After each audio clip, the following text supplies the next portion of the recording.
নদীর বিশাল জলরাশি, নির্মল বাতাস আর প্রকৃতির অপরূপ সৌন্দর্য। ব্যস্ত জীবনের ক্লান্তি ভুলতে সিরাজগঞ্জ সদরে যমুনার তীরে বিনোদন কেন্দ্রে ছুটে আসছেন নানা বয়সী মানুষ। কারো পছন্দ নৌকা ভ্রমণ, কেউ বা নেচে গিয়ে মেতে উঠেছেন আনন্দে, কেউ আবার নদীর পানিতে গোসল করে উপভোগ করছেন নির্মল পরিবেশ। প্রিয় মুহূর্তগুলো ক্যামেরা বন্দি করছেন অনেকে। আমি কলকাতায় আসছি আমার ছেলের বার্থডে উপলক্ষে। ছেলে অনেকদিন থেকে বলছিল বার্থডে করার জন্য, তো বাইরে কোথাও করব। তো আমরা 30 জনের টিম আসছি, অনেক ভালো লাগলো। মানে বিকেল বেলাতেই বেশি ভালো, দুপুর বেলায় আসলে একটু রোদ, কিন্তু বিকেল বেলাতে আসার পরে মনটা আমাদের ভরে গেছে। আর পাশে তো বড় যমুনা নদী দেখতেই পাচ্ছেন। তো আসলে যমুনার প্রকৃতি এত সুন্দর দেখে আমাদের মনটা ভরে গেছে।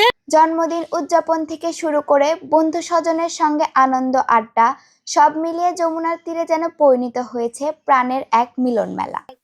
আমরা এসেছি হচ্ছে ধনুর থেকে আমরা সিরাজগঞ্জ ক্লোজারে এসেছি। তো এখানে এসে আসলে আমরা নিজেরা সারপ্রাইজ হয়ে গেছি। আর আমরা এখানে এসেছি আজকে আমার ছোট একটা ভাতিজার হচ্ছে বার্থডে উপলক্ষে এখানে আমরা সেলিব্রেশন করার জন্য আসছি।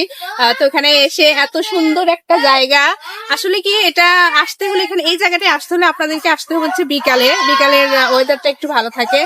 দেখতেই পাচ্ছেন না, এই যে বিশাল বড় একটা হচ্ছে যমুনা, এখান থেকে যমুনা সেতুটাও কিন্তু দেখা যায়। শিশুদের আনন্দের জন্য রয়েছে পার্ক, সেখানে খেলাধুলা আর ঘোরাঘুরিতে মেতে উঠেছে ছোট্ট সোনামণিরা। নদীর পাড় জুড়ে বসেছে নানা রকম খাবার ও পণ্যের পসরা। প্রকৃতির অপরূপ সৌন্দর্য আর যমুনার নির্মল বাতাসে একটু স্বস্তির খোঁজ। এই তীর এখন যেন মানুষের প্রশান্তির ঠিকানা। রুদেলা তানজিম নিধি, মানাস মিডিয়া। মানাস মিডিয়া, যা দেখি তাই বলি।